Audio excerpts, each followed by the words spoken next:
सरदार, योग्य संधी चालून आलेली आहे. याचा फायदा आपण भारत सैनिकांनी नक्कीच घेतला पाहिजे.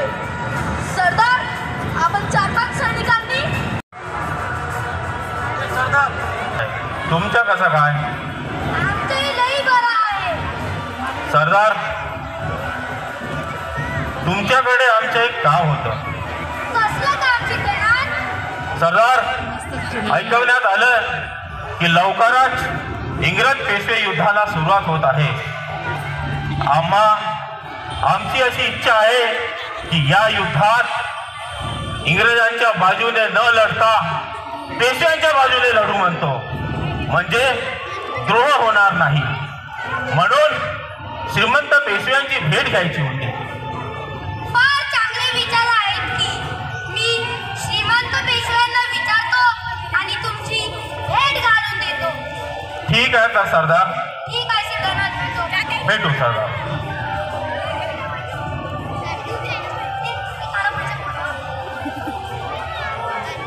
झाले, पण श्रीमंतांचा निरोप आलेला नाही. मला वाटते आपणच श्रीमंत पेशव्यांना भेटायला जायला पाहिजे. होय सरदार, हेच योग्य राहील. ठरलं तर मग आपण लगेच श्रीमंत पेशव्यांना भेटू, त्यांच्या राजवाड्यात जाऊ. ठीक आहे, चला तर मग. चिंता नसावी, आम्ही युद्धकरिता सज्ज आहोत. आमचे होळकर आणि शिंदे राजाची वार्ताला सुरुवात. घरात पडल्यास आपण त्यांची सुद्धा मदत. श्रीमंत, ठीक आहे.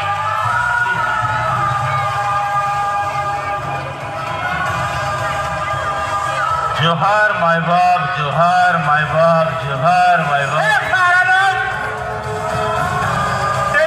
थांबा, इथं कशाला आलात? राजे, आमची इच्छा स्वकीयम बरोबर लढण्याची नाही. तसा मनातही असा विचार मनातही आला नाही. आपल्याच बांधवाबरोबर लढणं म्हणजे राष्ट्रद्रोह ठरतो. तो द्रोह करण्याची आम्हा महासैनिकांची अजिबात इच्छा नाही. पण काय राजे, युद्धात तुमच्या बाजूने लढून इंग्रजांचा पराभव केल्यास, त्यांना या देशाबाहेर हाकलून दिल्यास आपल्या राज्यात आणि लष्करात आमचे काय स्थान राहील याबद्दल बोलावं म्हणते. काय म्हणालात? राजे, आमच्यावर लावलेला मार्शलला हटविला पाहिजे. आमच्या तोंडासमोरील गाडगं आणि पाठीमागील झाडो हटविला पाहिजे. आम्हाला माणूस म्हणून जगण्याचा दर्जा मिळालाच पाहिजे. महाराजांनो, मी तुम्हाला बजान सांगतो, सावधपणे ऐका. सामाजिक हक्काची तर बात आहे सोडा, मी तुम्हाला सुईच्या टोकाईची सुद्धा जमीन व तुमचे हक्क अधिकार देणार नाही. तुमचे स्थान धर्म आणि परंपरेनुसार जे चालत आलेले आहे तेच चालत राहील. त्यामध्ये कुठलाही बदल करणे शक्य नाही. तुमच्या दर्जात कुठलाही बदल होणे शक्य नाही. होय का? होय. धर्मानुसार तुमच्या वाट्याला जी काम आलेली आहेत त्यापासून तुमची सुटका. तुमचा दर्जा हा अस्पृश्याचा आहे. त्यामुळे तुम्ही तुमच्या पायरीनेच वागले पाहिजे. श्रीमंत, महाराणी आतापर्यंत अन्याय, अत्याचार, तिरस्कार, जोहार सहन केले आहेत. हे आपण जाणताच. आता तरी माणूस पण पदरात पडावं असं वाटते. आता श्रीमंतांची मर्जी.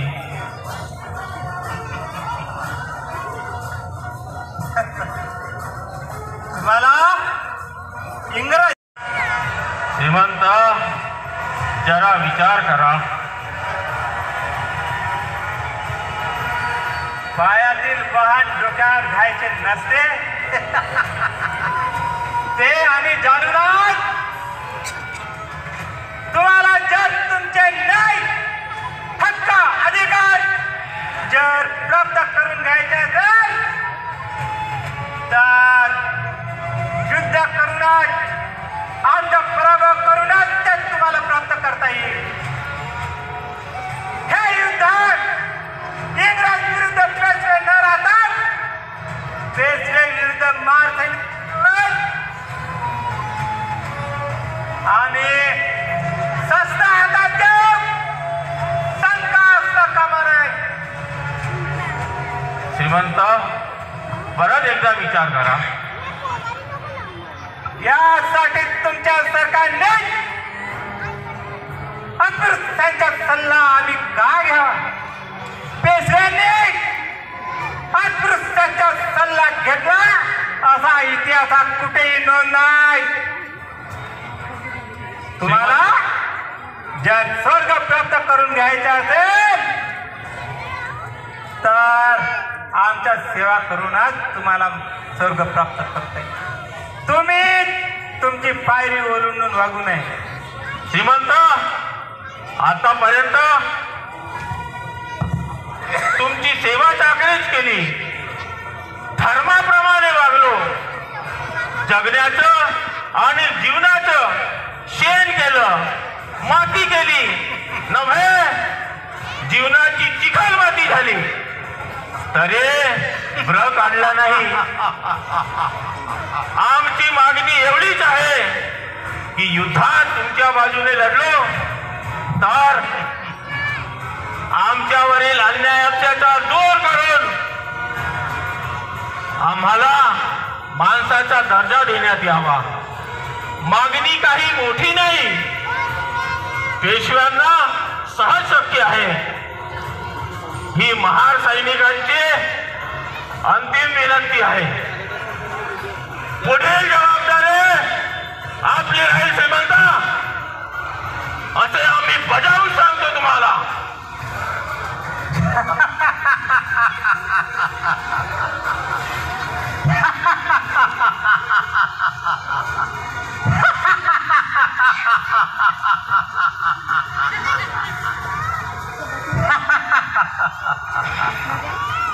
याद राखा महारानो, तुम्ही नमकरामी केले तर हे युद्ध इंग्रज विरुद्ध पेशवे न राहता महार विरुद्ध पेशवे असेच राहील. तुम्हाला स्वर्ग प्राप्त करून घ्यायचं असेल तर आमची सेवा करावीच लागेल. श्रीमंत,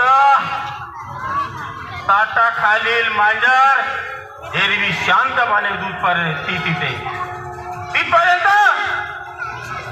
जोपर्यंत तिला डिवटलं जात नाही एरवी भाषकन अंगावर धावून येते. हे लक्षात असू द्या. श्रीमंत, पायावर थोंडा पाडून घेऊ नका. जर आपल्याला क्षत्रिय असण्याचा एवढा गर्व असेल तर युद्धात आमचा पराभव करून दाखवा.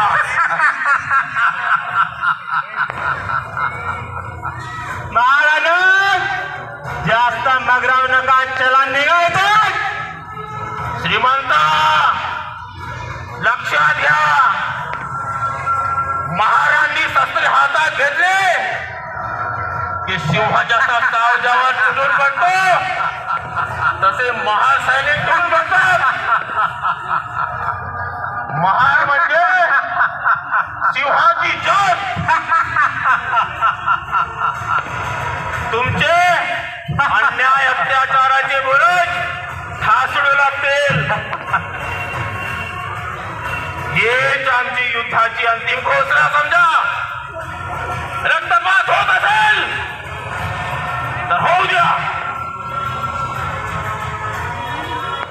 तुम्ही पेशवे उच्चारली आहे म्हणून मग तुमच्या मुलाच्या करतो. जास्त मारले तुम्ही मारा नाही. निघायतो. ठीक आहे, बघून घेऊ रण मैदानावर. चला बघून घेऊ रण मैदानावर. चला या.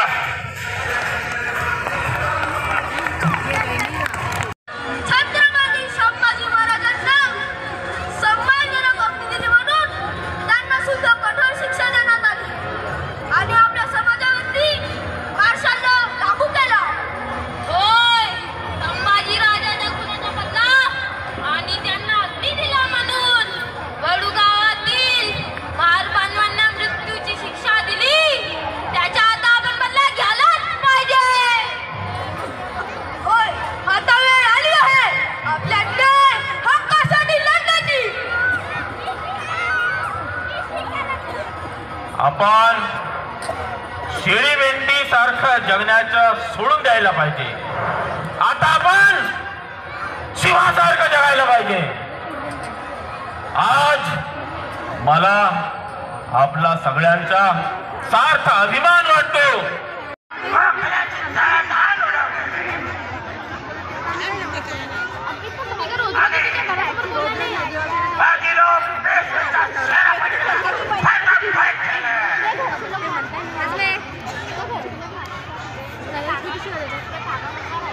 यावेळेस माझ्या सैन्यात 20,000 घोडदळ सैन्य आणि 8,000 पायदळ सैन्य आहे. आता आपण भीमा नदीच्या छोट्याशा इंग्रजांच्या तुकडीवर हल्ला करायला पाहिजे. भीमा नदीच्या दिशेने निघाला पाहिजे.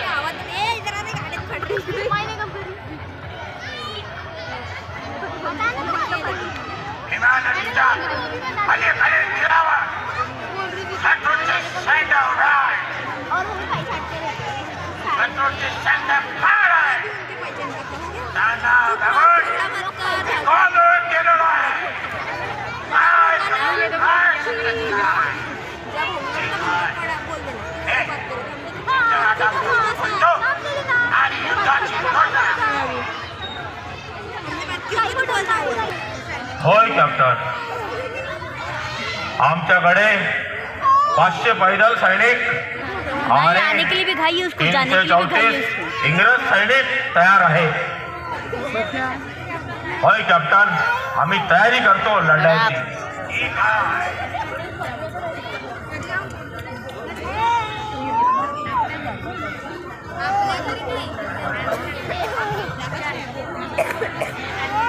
आपल्याकडे भरपूर सैन्य आहे.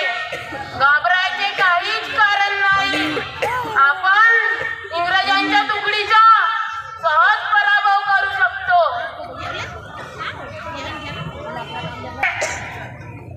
शत्रूचे सैन्य फायला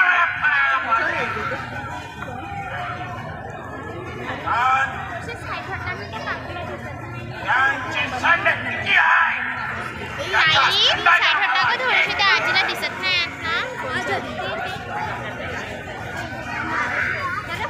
अगं, थोडीशी सरग ताई, तर त्या आजीला दिसत नाही. हो कॅप्टन.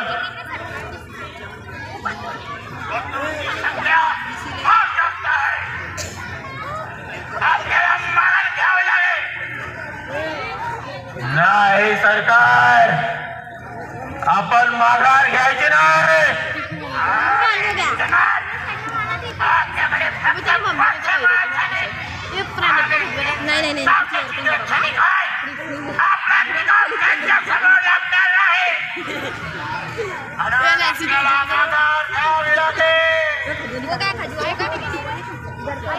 नाही सर, आम्ही माघार घेणार नाही. या का सैनिकांनो, इंग्रजांनी माघार घेतले तरी चालेल, पण आपण महासैनिकांनी माघार घ्यायची नाही.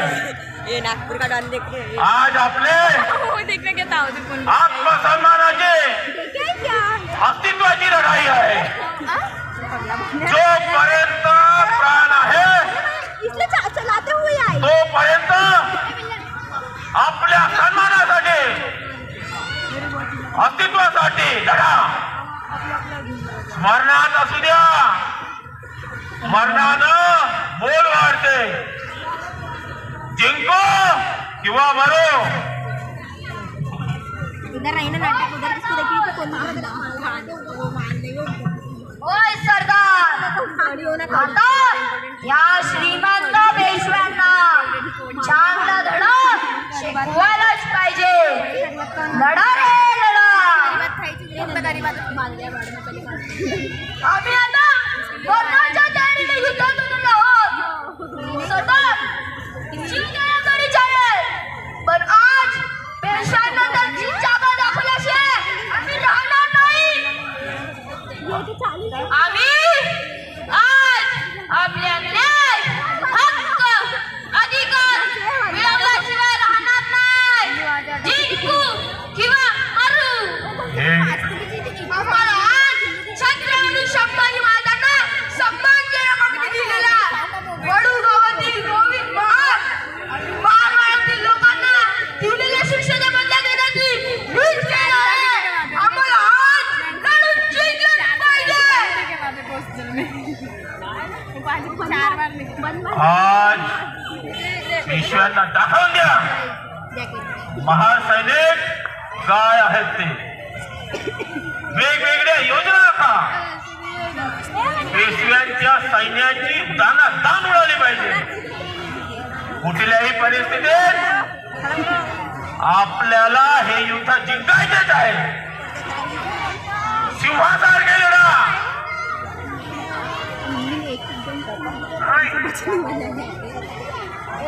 कॉन्फिडन्स मला सुद्धा कॉन्फिडन्स झाला.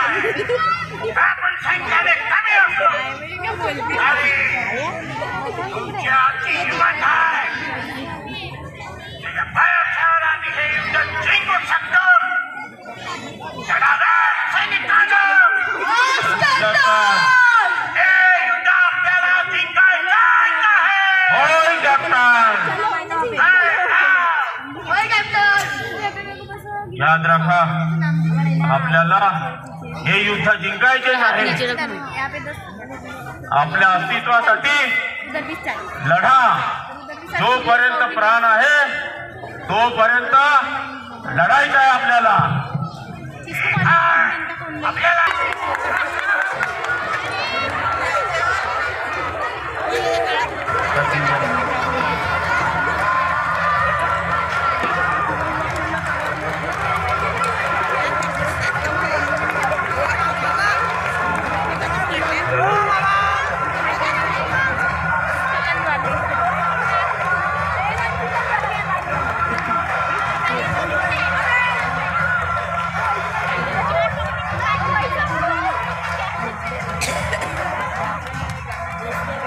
प्रॉब्लेम सगळेले अशा प्रकारे आपल्या महार